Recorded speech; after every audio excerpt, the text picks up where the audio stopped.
السلام عليكم ورحمة الله وبركاته. مرحبا بالمشاهدين الكرام. هنا في هذه الحلقة عندنا موضوع مهم جدا. عندنا كتاب سنتحدث عنه، كتاب له شهرة، كتاب له مكانة وأهمية،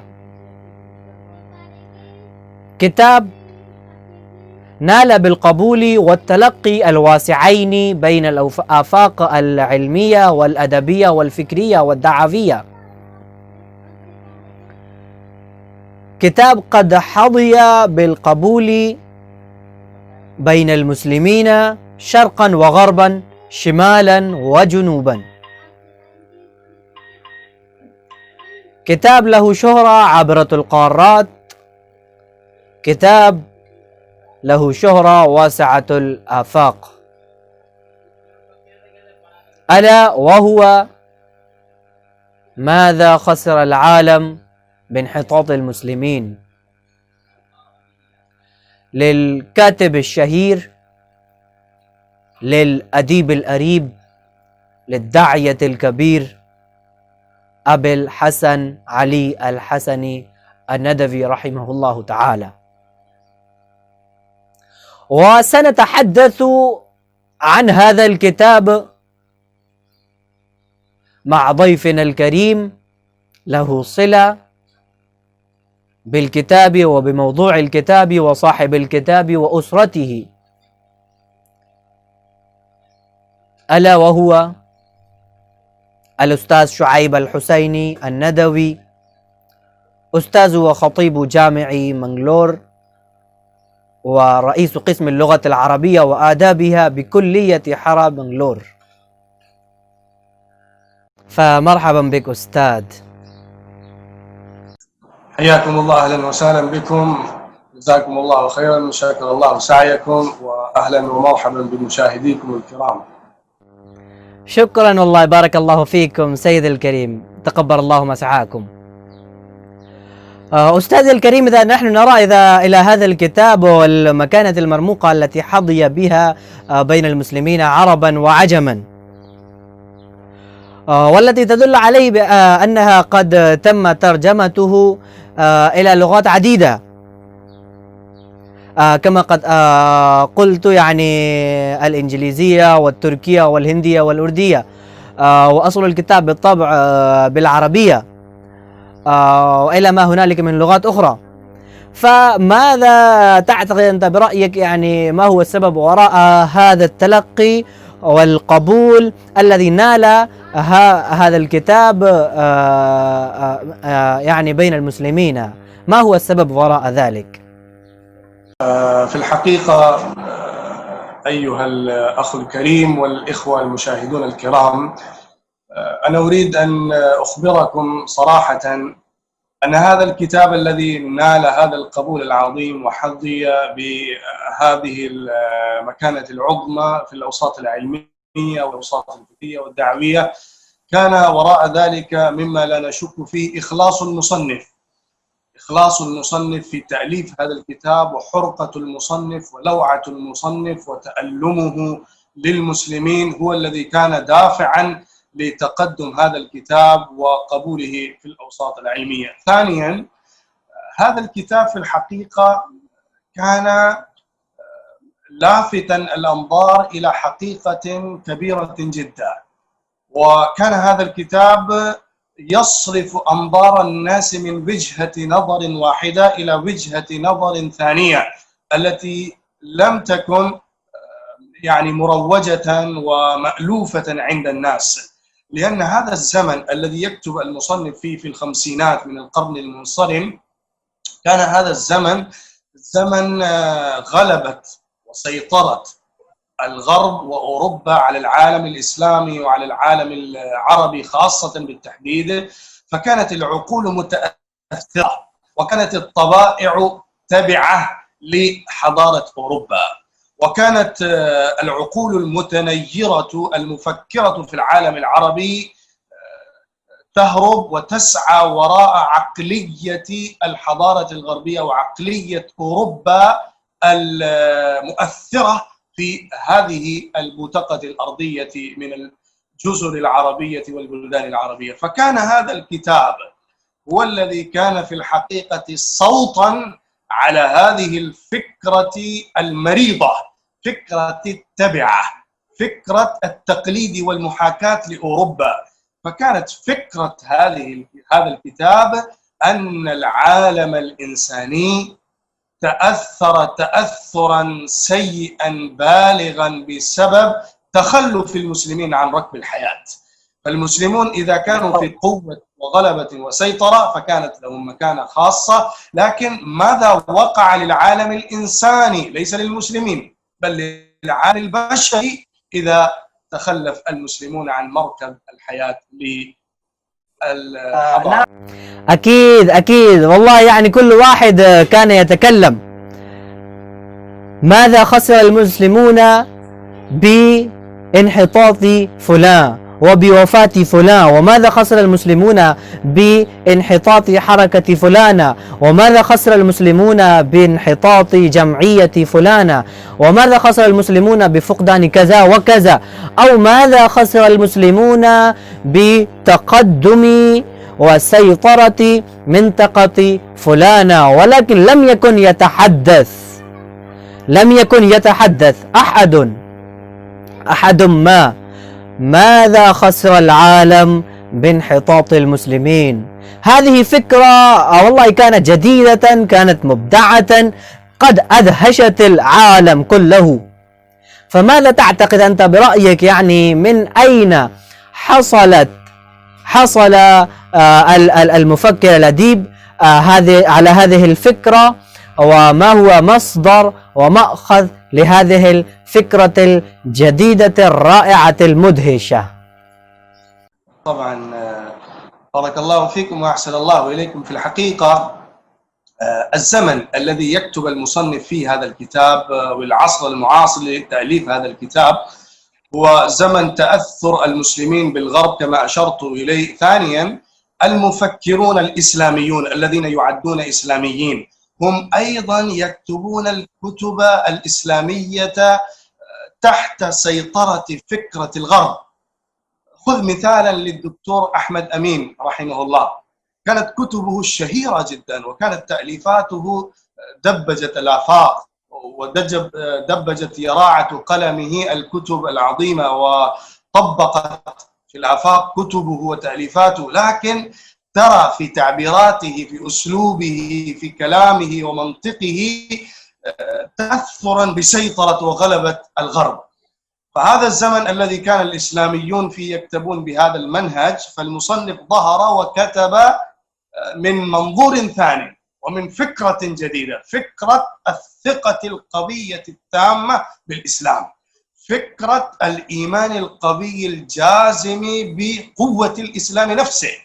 هذه الفكرة التي جاء بها المصنف هي في الحقيقة فكرة يعني نشأت فيه بسبب نشأته وبيئته وأسرته والأوضاع التي رآها وعاشها في صباه وفي شبابه وفتوته.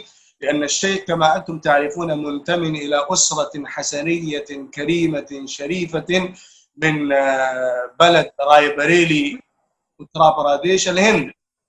فهذه المنطقة كانت مشهورة بأسرة الشيخ منذ قرون، وكانت عظيمة جدا في مجال التربية والإصلاح والتزكية والجهاد في سبيل الله. فكانت طبيعة الشيخ مجبولة على حب الإسلام والاستماتة في سبيل الإسلام. ثانيا أنا أقول لك إن المصنف كتب وقال إني كنت مدفوعا لتأليف هذا الكتاب، كأن هاجسا يهجس في ضميري ويقول لي لابد من وضع كتاب في هذا الموضوع. ومن الغريب جدا يعني تصور هذا الرجل الذي كان تحت إشراف أخيه الأكبر وكانت له صلة بالعلماء في زمنه والصلة بالأتقياء الصوفية وبالعلماء والأدباء والكتاب، لكنه هو يقول أنا لم أستشر أحدا ما لتأليف هذا الكتاب، ولعلي إذا استشرت للتأليف فلعله يمنعني لضخامة الموضوع وقلة بضاعة المؤلف. شكرا والله بارك الله فيك. أستاذ الكريم، الموضوع إذا كان يتعلق بخسران العالم الإنساني أجمعه بتخلف المسلمين والإسلام عن ركب الحياة،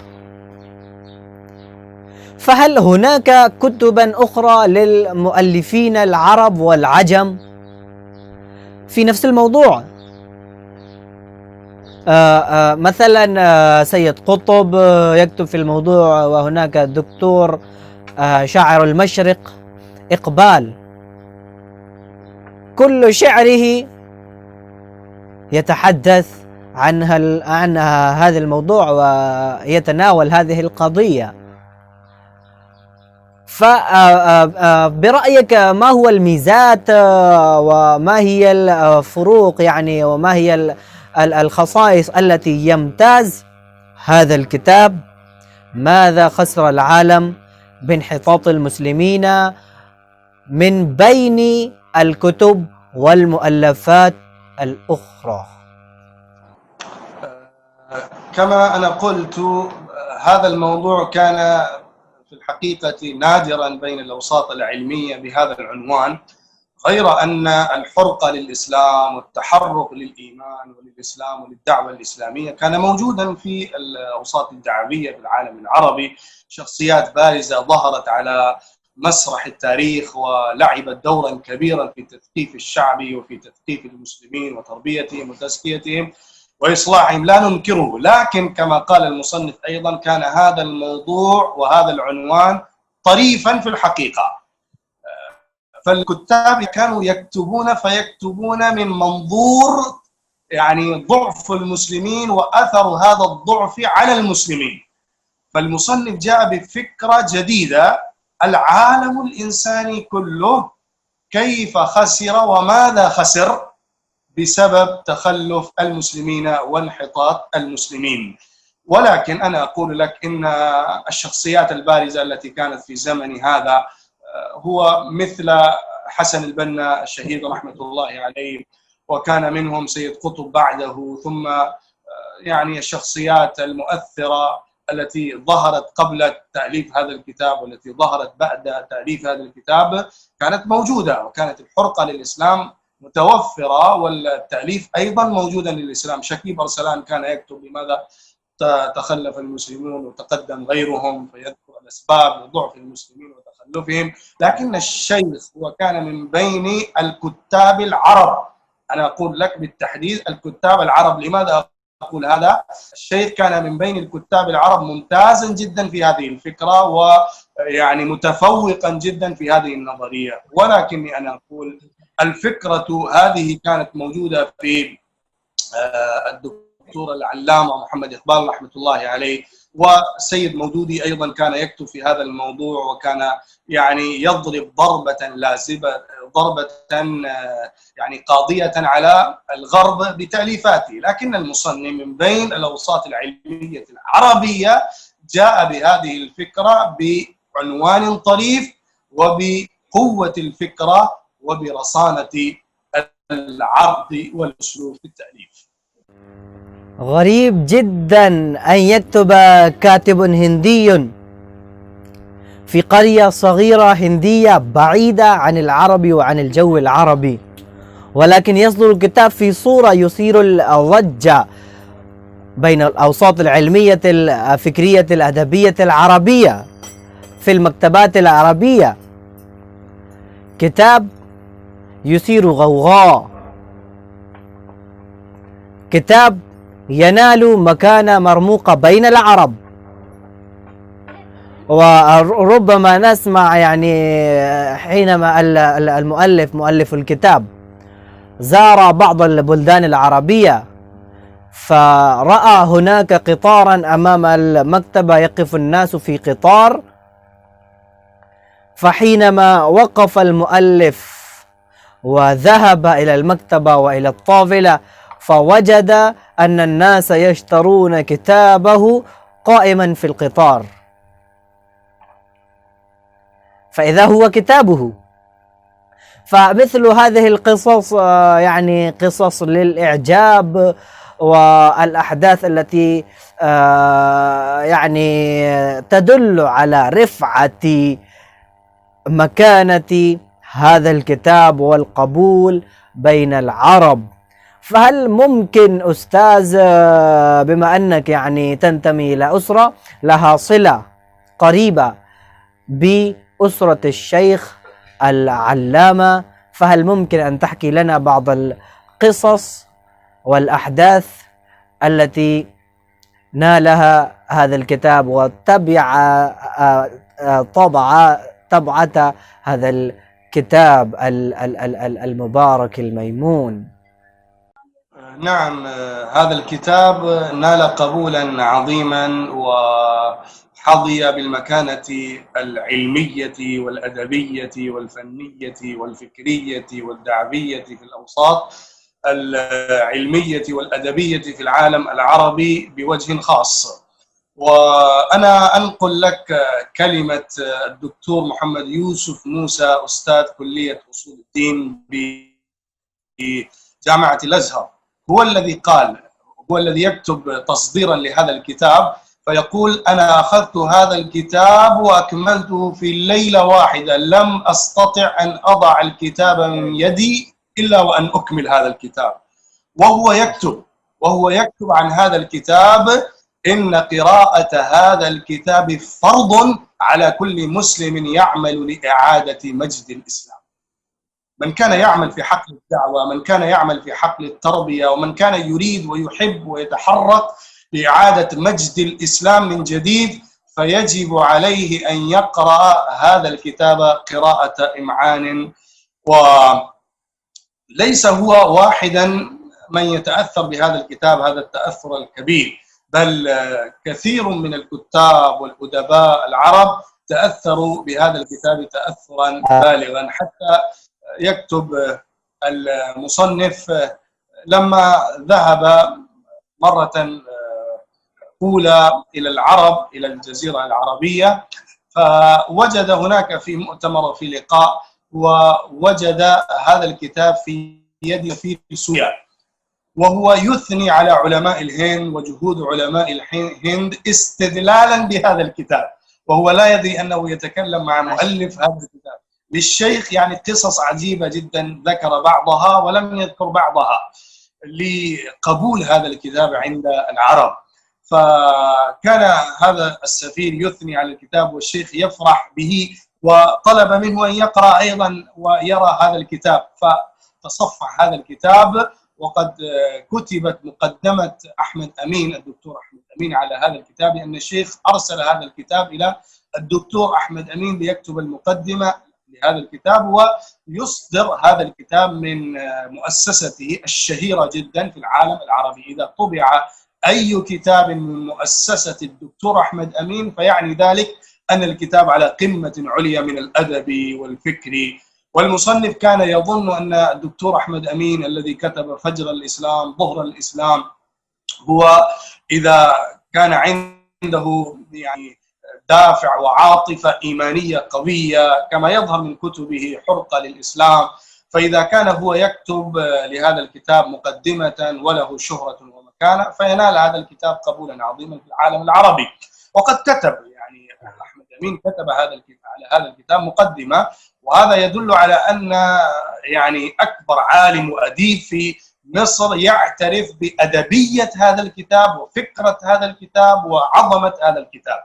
لكن لما رأى الشيخ الندوي رحمه الله تعالى مقدمة الدكتور أحمد أمين على هذا الكتاب فاستخفها وظنها غير لائقة بحق الكتاب أو غير موفية، غير وفية بمكانة الكتاب وبموضوع الكتاب، لأن الموضوع كان يحدث ضجة كبيرة في الأوساط العلمية. وهذا المؤلف كما أنا قلت وأشرت إنه كان يعني متأثرا بتبعية العالم العربي للعالم الغربي، غير أنه كان مسلما وكان متعلما للإسلام، وعباراته وكتاباته تدل على ذلك، لكن نفسيته وعقليته أيضا لم تتحرر من ربقة الإنجليزي تماما في كتاباته وتأليفاته. فمرة أخرى لما ذهب الشيخ إلى مصر ولقي سيد قطب الشهيد رحمة الله عليه،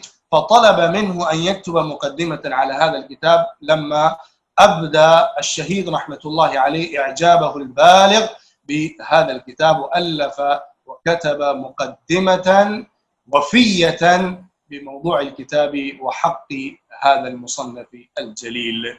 ثم ترى خاصة، أنا أقول صراحة، جماعة إخوان المسلمين، جماعة الإخوان المسلمين تلقت هذا الكتاب تلقيا تاما، وجعلت هذا الكتاب من مقررات دراسية لها، لدراساتها الأسبوعية، لحلقاتها اليومية والأسبوعية. فكان هذا الكتاب من مقررات دراساتهم. وكما أنت قلت وأشرت إن القطار كان موجودا للحصول على هذا الكتاب، كان بسبب هذه الفئة المؤمنة القوية من جماعة الإخوان المسلمين، ومن تأثير هذه الجماعة في حقل الدعوة في العالم العربي عموما وفي العالم المصري خاصة.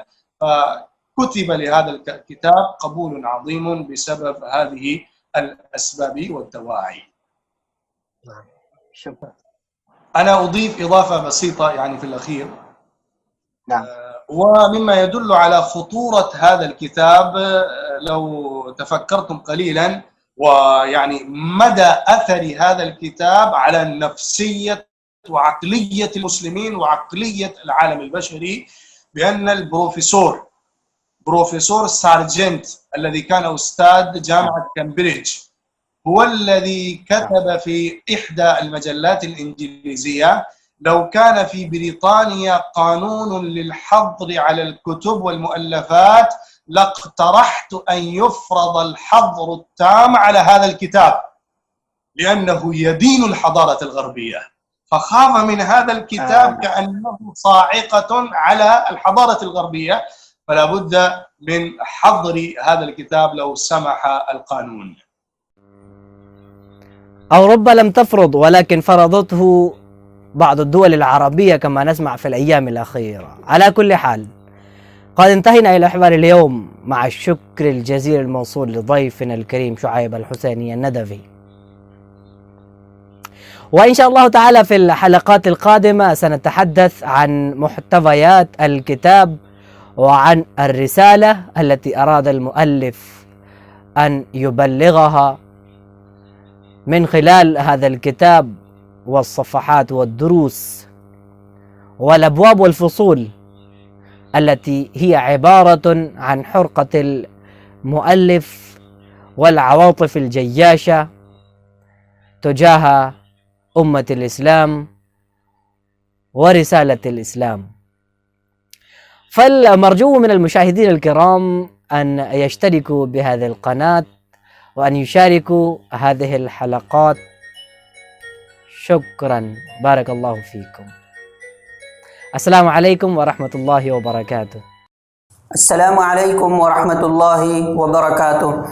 Dear audience, we appreciate your support. Thanks for watching UM Network, and keep sharing and subscribing, because sharing goodness is sadaqah. Assalamu alaikum wa rahmatullahi wa barakatuh.